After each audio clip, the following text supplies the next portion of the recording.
Everybody knows the Vikings need a quarterback in the NFL draft, but not all of them are going to hit. So what is the one thing, or in some cases 2 or 3, reasons why they could fail? In the evaluation process, you have to look at all factors. You have to look at the positives, you have to look at the negatives, and you have to look at a large range of outcomes to try and determine who's the right guy for you. So we're going to take a look at the not so glamorous side of the NFL draft. What happens if they fail? Welcome to the Real Forno Show.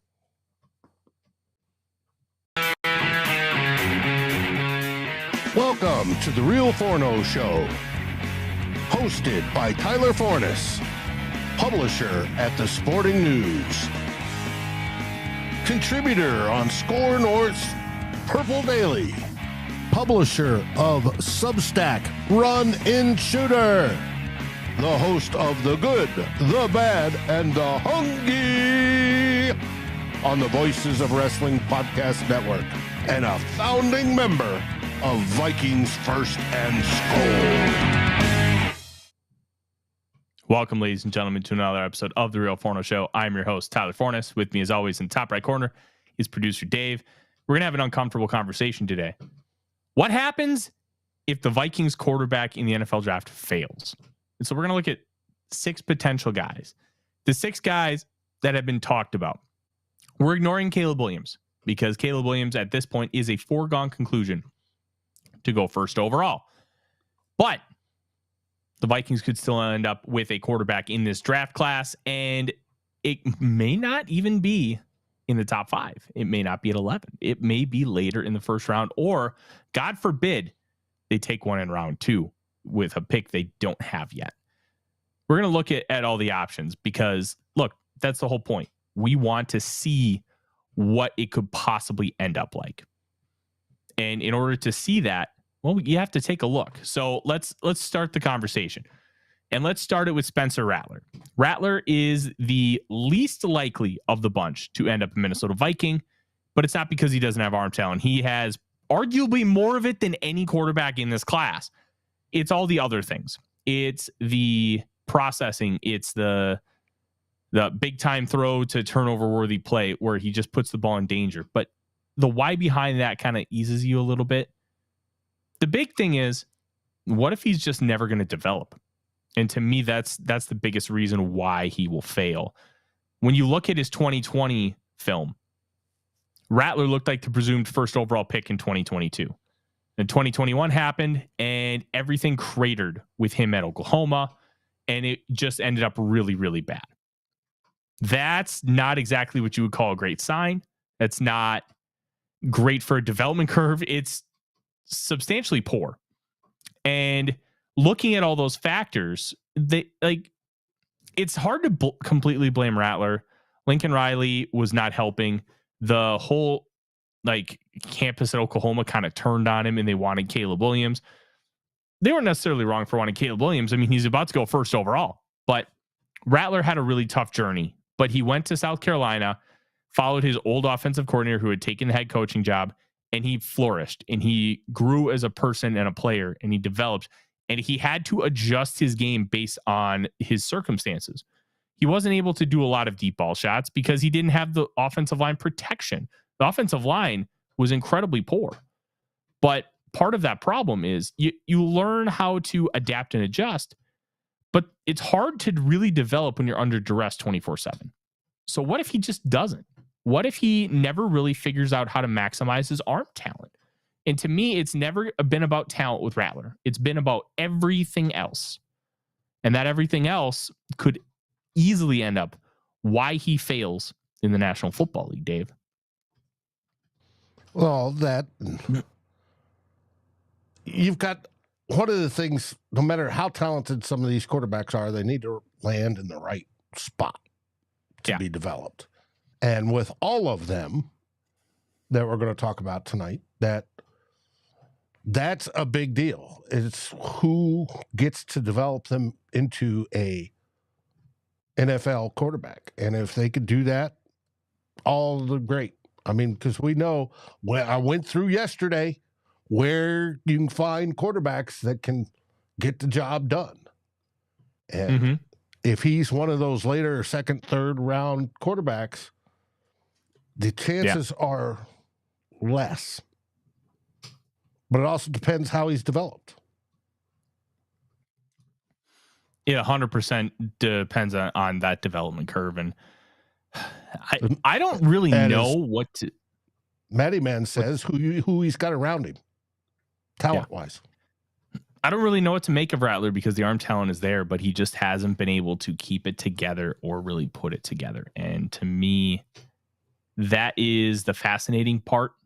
And it makes things really interesting on a long-term basis. So what ends up happening? How does he continue to grow and develop? How does he maximize what he's able to do? These are all questions that are going to surround him throughout the course of the draft process and throughout the course of his development. I don't have the answer. And to me, that can be scary.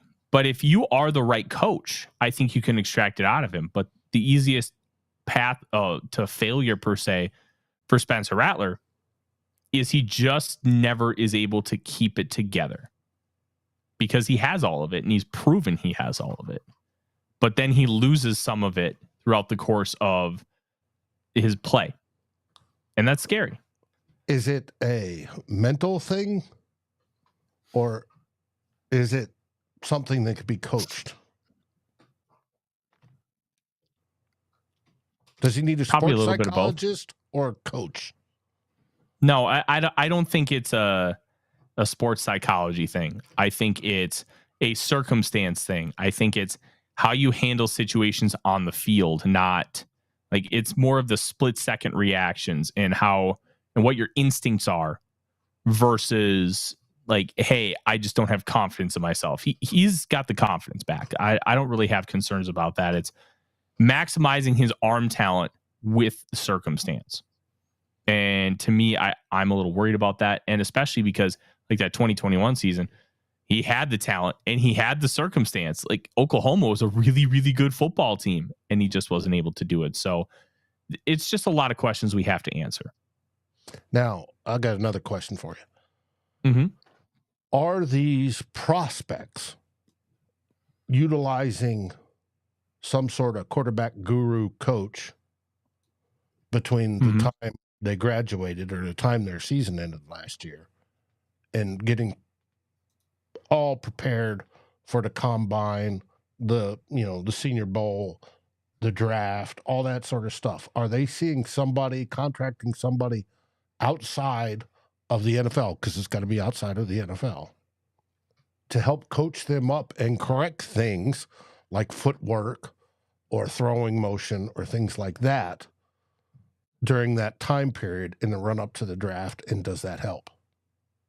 Oh yeah, all these guys have coaches or they are training at a facility. Like guys like Jordan Palmer, Quincy Avery, the public coaches on social media that you know or that you've heard. Yeah, these guys are all working with somebody. And will it help? Will it make things worse? Yeah, that part we don't know yet. But there are benefits and there are other elements to it. We'll find out. Rattler's got the talent. Can he keep it together? We'll see. Now, let's move on to quarterback number 2. Oregon's Bo Nix. And his path to failure, per se, and we're going to use that term a lot, and it's not like we want these guys to fail. It's just we're identifying the why behind it. And with Nix, it's just the inability to be a great processor and drive the ball down the field with any form of consistency. You can look at the numbers, this, that, or the other thing, but you also have to understand that Oregon offense was a lot of smoke and mirrors. And the whole reason it was designed that way is because Nix could not drive the football down the field consistently. The 6.9 average depth of target was significantly lower than all of the top prospects. Spencer Rattler's was in the high 7s, but that was more circumstance than ability. This is about Bo Nix, not about circumstance, because his circumstance was borderline perfect. He had a really good offensive line, a really good running game, really good and fast receivers. And and the Oregon offense and those receivers led the nation in yards after catch by over 400 yards, 2,800 yards after the catch. Look, you want to be able to thrive after the catch, but that says a little bit more than just, hey, I can catch the ball and run with it. That's a problem. So there are layers to this, and there are points of contention, and there's discussion elements to it, okay? That's not a great sign if you are a team that needs a quarterback. And if I'm drafting Bo Nix, I'm a little worried about that. I'm worried that he's not going to be able to sit in a pocket that collapses on him and be able to make a play down the field and be able to read a defense, like go 1, 2, 3 and hit the progression, hit the dig route. Can he do that? I really don't know if he can, because I've never seen it. I've never seen any form of consistency. Every quarterback's going to have a play where it's like, oh yeah, he can do that. All right, show me another one. Show me another one in this game. Show me another one on this drive. Then that's where you run into those difficulties. You're not going to be able to figure those things out. So for me, I have a big issue with that. I have a big issue with Nix potentially being my quarterback, because I haven't seen things that I need to see as a talent evaluator. I haven't seen him carry the offense. I haven't seen him be the catalyst behind success. The system and the talent around him was, in my opinion, more not to blame, but to credit than it was Bo Nix. Bo Nix was the puppet master in the Wizard of Oz, but he wasn't necessarily the reason why. To me, that's the big thing here. That is, like, it's just scary. I don't really want Bo Nix as my quarterback. I don't think that he's going to develop into that quarterback, and we've had those conversations before. Remember, all of these guys that we're talking about, they all have an episode of SKOL Search, and we have them organized nicely for you on our YouTube page. Like, comment, subscribe, ring the bell, please and thank you. Nix, I'm completely out on, and we've known that for a long time.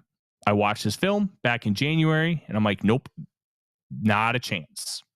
And I came in with an open mind, because he did play really well at Oregon, but no, he's just not there. Well, is it all scheme? Like, some people will detract against JJ McCarthy because it was a running football team. They didn't need to pass that often. And so he has lesser in the total passes thrown and all that other sort of numerical stats. But that was because of the scheme and how Harbaugh ran that team. Does Bo Nix suffer from the same thing, that Oregon only went with a boatload of screens and short passes versus he just not have the opportunity to throw deep downfield? No, the reason why Nix was asked to throw a lot of screens, because that's what he's good at, and he's not good at the other thing. He's not good consistently throwing the ball down the field. He's not good at reading a defense. And Lone Wolf asks straight up, are you saying you don't believe in KOC's system? No, I don't. I don't believe that Bo Nix can run KOC's system. I don't think that he is a guy that can do it with any form of consistency. I'm 100% out. And somebody's going to draft Nix. Somebody's going to maybe believe that he could be a starter in the NFL. Godspeed. I don't. Let's move on, though, Dave. Let's talk about the next quarterback on the list, and that is Michael Penix Jr. Michael Penix Jr., look, if you want to talk about just somebody standing and throwing a football, Penix arguably does it better than anybody in this class. He can attack every level of the field. He can throw it accurately. He's got really good pinpoint accuracy on a lot of those contested catch situations. He's really good. The thing with Penix, and injuries aside, because injuries play a big factor, I just don't know enough about where his body is at to really quantify it. But Penix won't succeed because he struggles under pressure to throw super accurate down the field. And he's too much of a pocket guy. Not to say that he can't create, but he doesn't. And if you don't when you can, to me, that's a big red flag. And I want to see you be able to create. I want to see you be able to handle pressure and be able to set your feet and throw with a good base and do some of those things. And you just don't see that a lot from Penix. Now, he does not take sacks. His pressure to sack rate is extremely low. He does not make bad decisions. He doesn't get sacked in general. But you can knock him off platform. You can get him rushed. You can do all these things.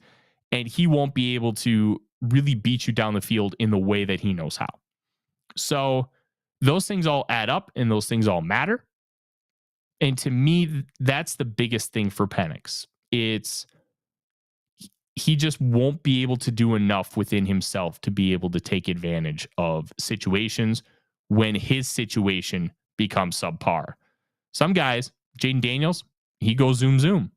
Drake Maye even does that too. Both those guys and Caleb Williams. Plus, they can just scramble, find somebody down the field and make it just a nuts throw. Penix isn't going to do that.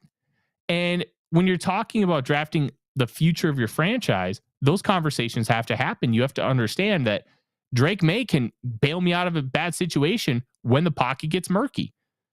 Penix, not so good at it. And to me, it's not going to be a disqualifier for Penix. It's not going to be, hey, he can't ever do it. He won't ever do it. But you're 24 and you really haven't shown me in your 2 super healthy years, which are the last 2, that you can or are willing to do it on any form of a consistent basis.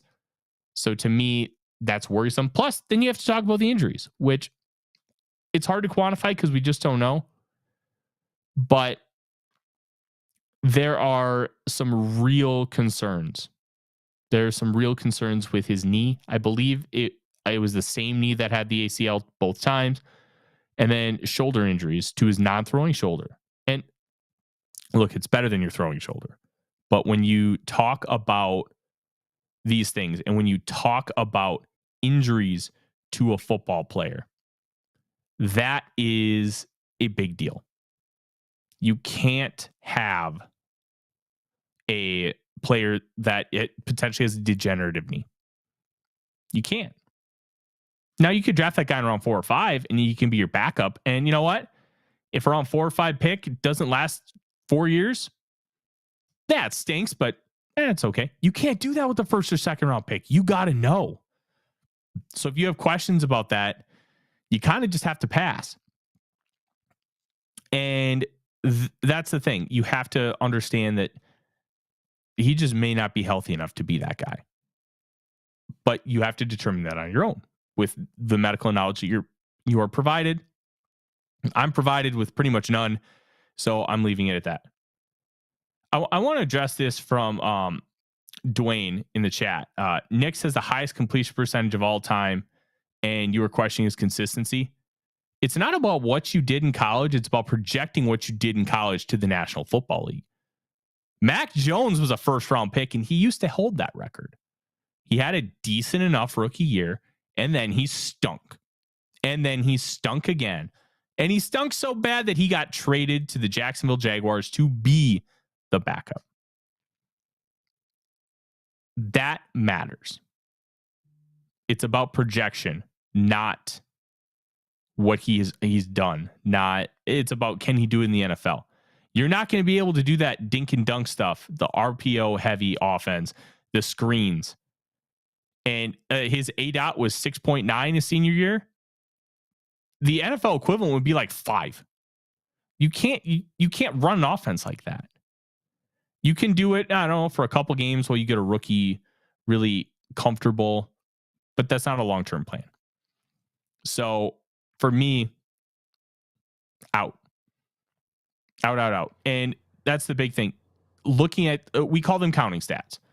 Yards, touchdowns, interceptions, completion percentage. They're stats, yeah, but they don't tell you a lot. And you have to dig a little deeper. You have to look at the film. And you also have to look at other elements. You have to look at the more in-depth metrics. To me, citing just, he had the highest completion percentage ever doesn't tell me much. You need more than that. You need to dig deeper and yeah, I'm 100% out on Bo Nix, even if he has that completion percentage. Right, Odie? Yeah, you're Odie's tired right. today. I tell the story about 3, 4, 5 years ago when Ted and Drew and I were doing Good Morning Gallahorn podcast. We did a post-game show, and I had been harping on Kirk Cousins for a few weeks, and he comes out during that game and he throws 30 for 32. Wonderful completion percentage. And they're all happy, and we lost the game. And I'm livid. And they're like, Dave, how can you be livid? There were 30 for 32 passes he completed. And I said, yes, and not one beyond 8 yards and none of them beyond the sticks. That seems like what you're describing as Bo Nix. Tons of completions, just not getting it down the field. Not making enough drives to win a lot of games. Yeah. It's tough. And then somebody just mentioned in the chat that Edward mentioned that they're both too old. And yeah, they're old. Nix is 23, a 5-year starter. And to me, that's also a big thing about Nix. You started 5 years. Where's the substantial growth? I didn't really see it. I saw a lot of substantial growth with the next guy we're going to talk about, and that's Jaden Daniels. Daniels is also 23. He's also a 5-year starter. But he went from barely being able to pass the football his freshman year at Arizona State. He had a couple stat lines that were like 9 of 29, like atrocious in throwing the football. They had some good weapons down there, but some of that was Arizona State. A lot of that was Jaden Daniels. And he became a really good downfield passer that can do a lot of different things. And he won the Heisman Trophy. Plus, you have the running ability. The running ability is really tough to quantify. Why? Because with the running ability,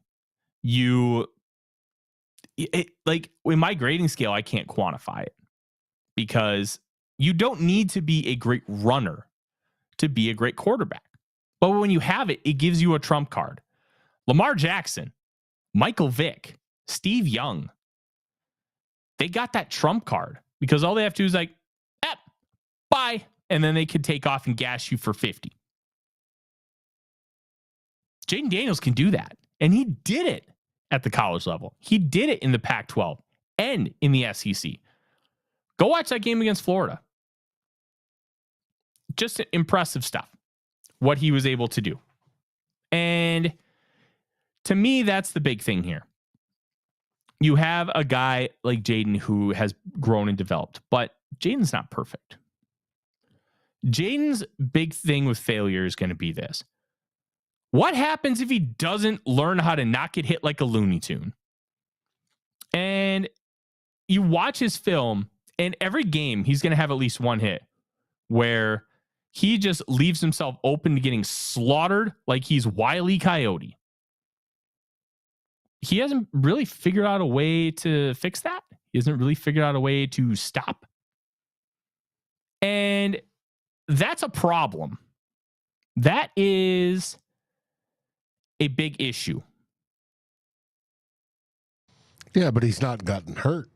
And as Phil Mackey talked today, it's sort of like if you're not expecting a hit and you're more relaxed, you tend to not get hurt as easily. It's when you tense up, you get hurt. And so if he's doing the Wile E. Coyote flip-flopping all around, maybe that's the key to his keeping healthy. I'm sorry, what? Taking Wile E. Coyote hits is the key to being healthy? No! Don't take the hits. Just slide. Being relaxed. No, Dave, hold on. Flopping. Dave, I don't care. Don't take the hits. Go out of bounds. Slide. He doesn't do those things. He gets hit like Wile E. Coyote. No, you know what? There's something to the tense thing. Don't take the hits. Don't be stupid. You want to know why Lamar Jackson is so successful? He might be the best I've ever seen at not getting hit. He will slide. He will slither. He will collapse. and he will not get hit.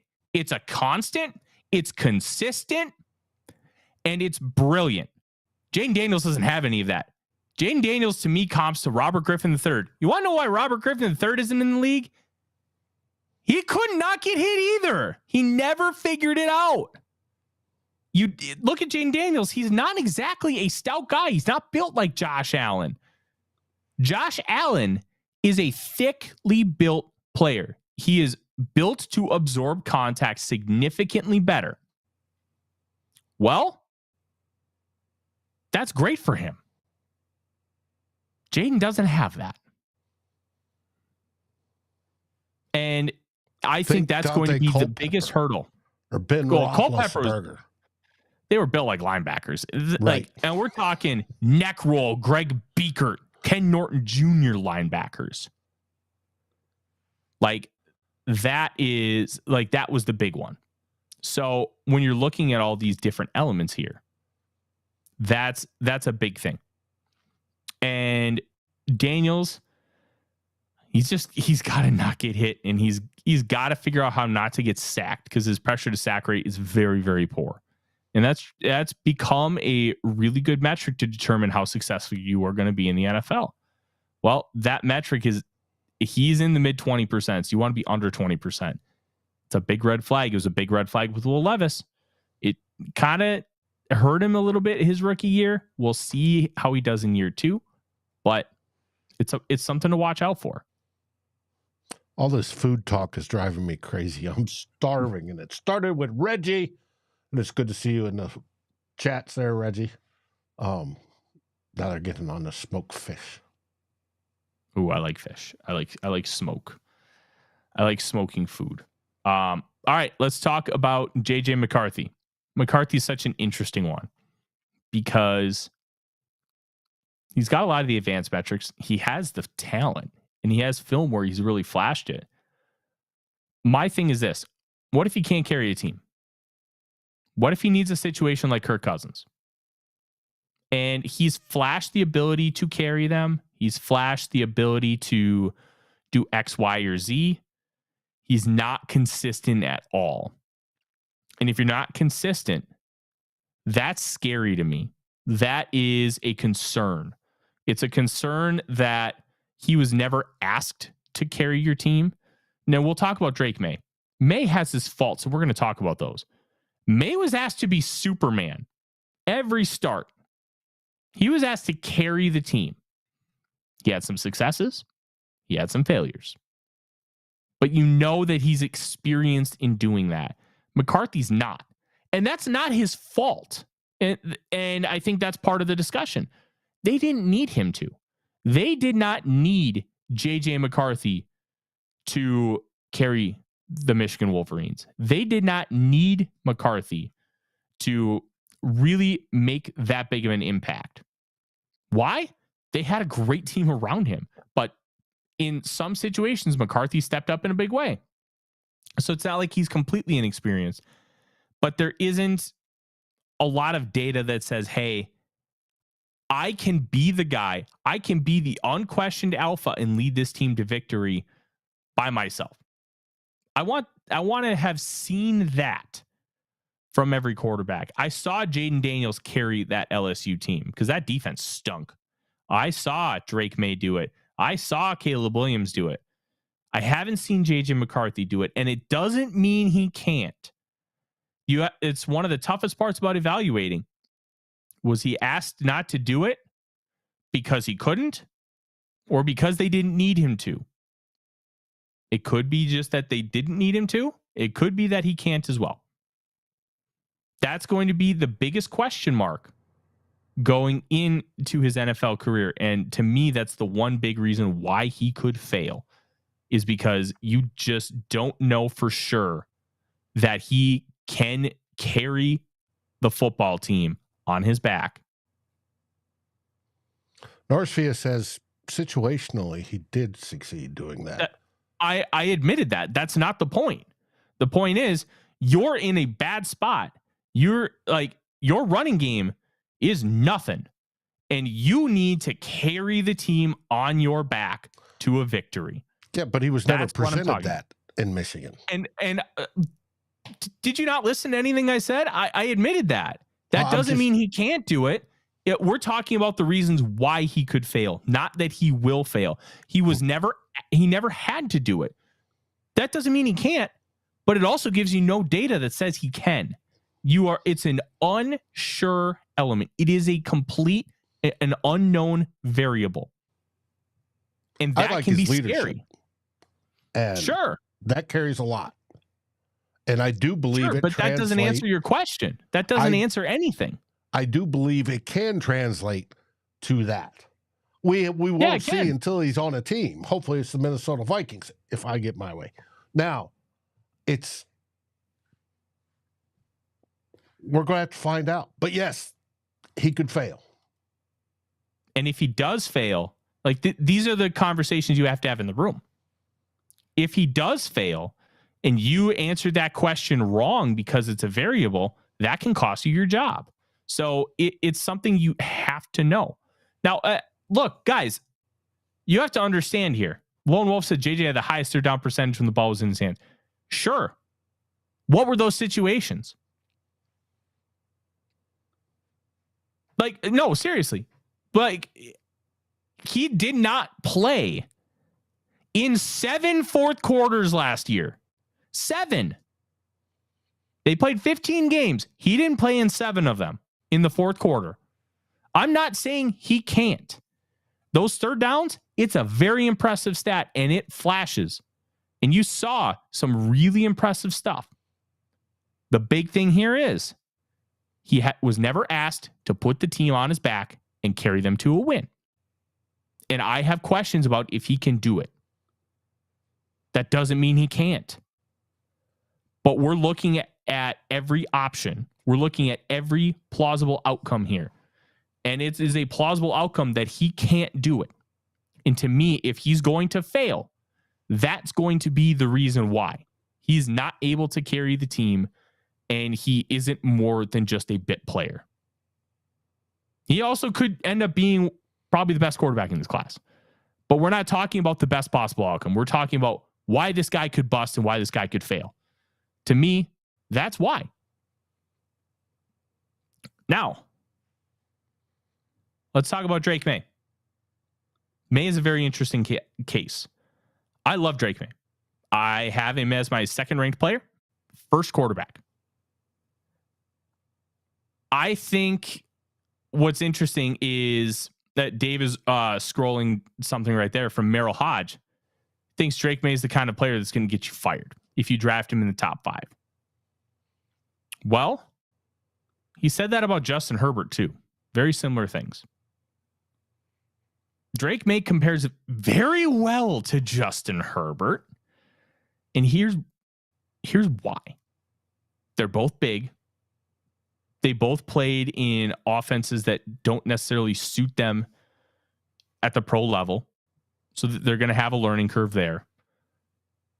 Maye has really inconsistent footwork. To me, Maye's failures are all going to be mechanical. It's going to be an issue. He has relatively good mechanics in quick game. I need to go 1, 2, 3, drop, set, throw. I believe he's fine. It's when things develop down the field and his legs are not in sync with his eyes, and his eyes start to throw the ball before his legs are ready. And if your feet aren't set, that's a problem. Now, he can get away with it sometimes. He can make some bonkers off-platform throws, but it's a problem. And you have to be able to figure that out. You have to be able to manifest, hey, this, that, or the other thing. It can be an issue. Maye needs to get the basics down. He needs to, and he also likes to drift in the pocket. I think that's just a comfort thing. I think he likes throwing on the move. Get him comfortable with the base. Get him comfortable with mechanics. That's something that's a lot easier to do than getting him comfortable at chucking the ball deep down the field with accuracy and creating explosive plays. So to me, that's going to be why Drake Maye fails if he does. It's going to be he just never figures out consistently. But it also might not matter. Josh Allen has just flunky mechanics. He just kind of does whatever Josh Allen wants, and it works. It's good enough. But he also threw 22 interceptions last year. So you have to be able to overcome some of that stuff. And the Bills can. Will they be able to next year? I don't know. That's a great question. But Maye needs to figure out those mechanical issues. And if he does, watch out. But if he doesn't, woof, that could be really bad. I want to answer a couple things in the chat. Reggie's saying he's saying that everybody's wrong and I'm right. Look, here's the thing. I'm not saying anybody's wrong or right. This is about identifying potential issues and potential flaws that could lead them to fail. JJ McCarthy has not proven that he can carry a team on his back consistently. Yeah, he was never asked to do it, but that still makes it a variable. That doesn't mean he was it doesn't mean he was good at it. That doesn't mean like it's just not a demonstrated trait because he never had to demonstrate it on a consistent basis because Michigan was leading by 50 in the third quarter. And it's not his fault, but it's something you have to consider. It's something you have to keep in the back of your mind. It's something when you're evaluating all these guys. Well, if push comes to shove and I'm down 17 midway through the third quarter and JJ's got to carry the team on his back, is he going to be able to do it? He's never been in a bad situation where he's had to do something like that. And it's not to say that he can't. It's not to say that he won't. But you also can't look at me and said, yeah, I have 100% confidence he's going to, because you have no data point that says he can. That says he has. And you have to understand that that's just a variable. I'm not even going to make the argument that he can or can't, because I don't know. You're just pointing out things towards, that could possibly lead to failures on all of 6 of these quarterbacks. Yeah. It's a tough one. It's like Caleb Williams. I can point out a thing that'll lead to failure for him being drafted by Chicago. And Chicago Bears ruin their quarterbacks. It's tough. Answering questions that you can't get an answer to because the data was never given to you is a very difficult proposition. And that is why general managers are paid millions of dollars a year, because you have to read between the lines and you have to figure it out. You have to figure it out. And then hope the board falls or you manipulate it enough to get the right one. Mm-hmm. And speaking of the board falling, there's a couple questions concerning that. Just that. Edward Joseph says,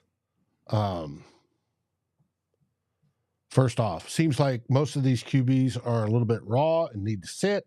Who, if any, could be a viable starter week 1 for the Vikings? I think theoretically all of them could.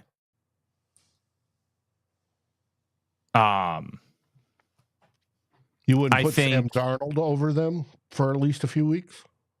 Oh, no. I'm saying that theoretically any of these guys could beat out Sam Darnold.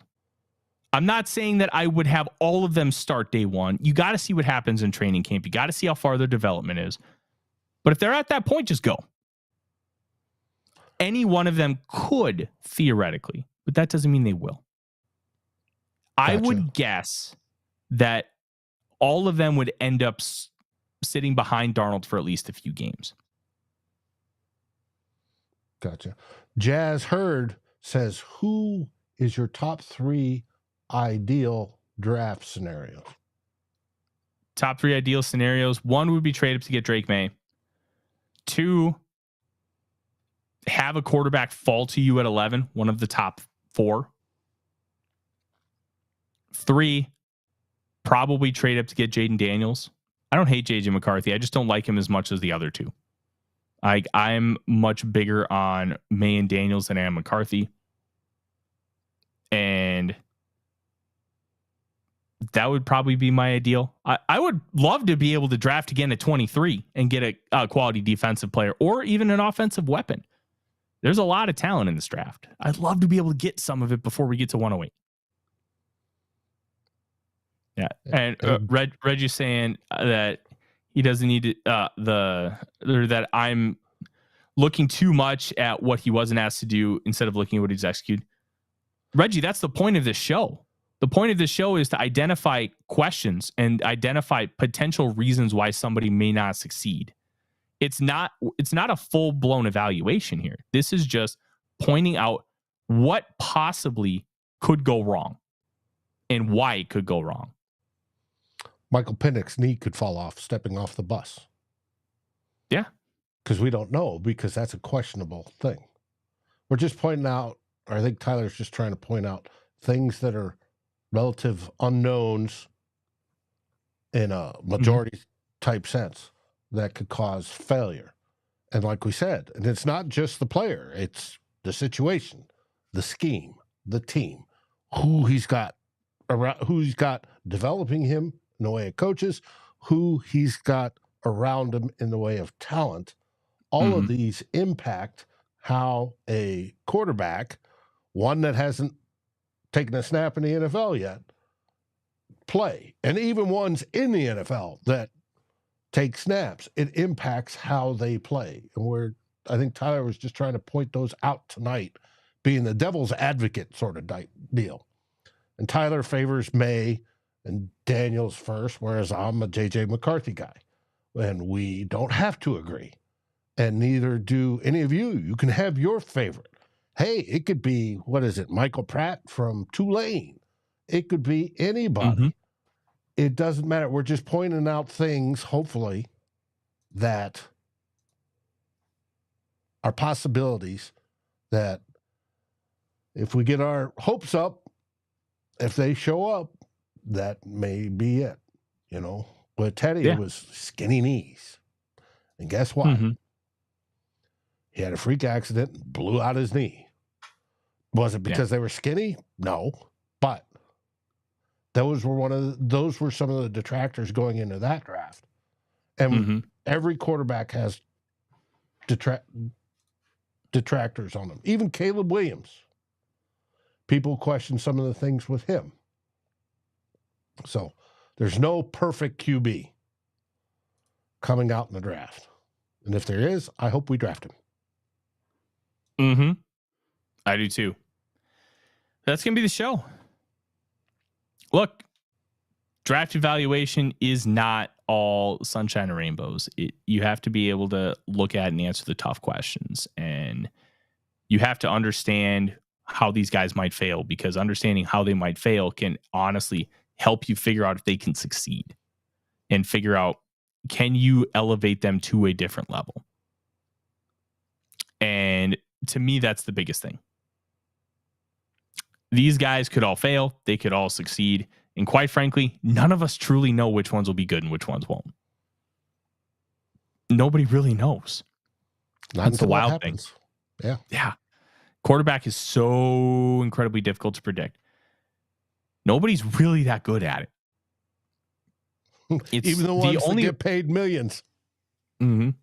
The one guy that I would say is good at is probably Andy Reid, because he loved Mahomes. He took McNabb, and he drafted some like day 2, day 3 guys. Like Nick Foles won a Super Bowl.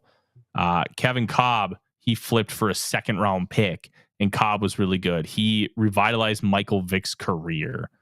So that would probably be the one guy that I'd say, yep, that guy gets it. But that's the show. Thank you guys very much for watching. Like, subscribe, ring the bell, do all the fun things, help us out. And don't forget, we're going to be streaming day 2 and day 3 of the NFL draft live here on this channel. And we're going to have a lot of fun in doing so. Until then, thank you guys very much. Only day 2 and 3. Oh, I'll be at the SKOL North live draft party. And I'll be hopping around on One Bar and Drew and Ted's show and Yep. Until then, guys, I'm Tyler. He's Dave. Thanks for watching, and SKOL Vikings. SKOL Vikings.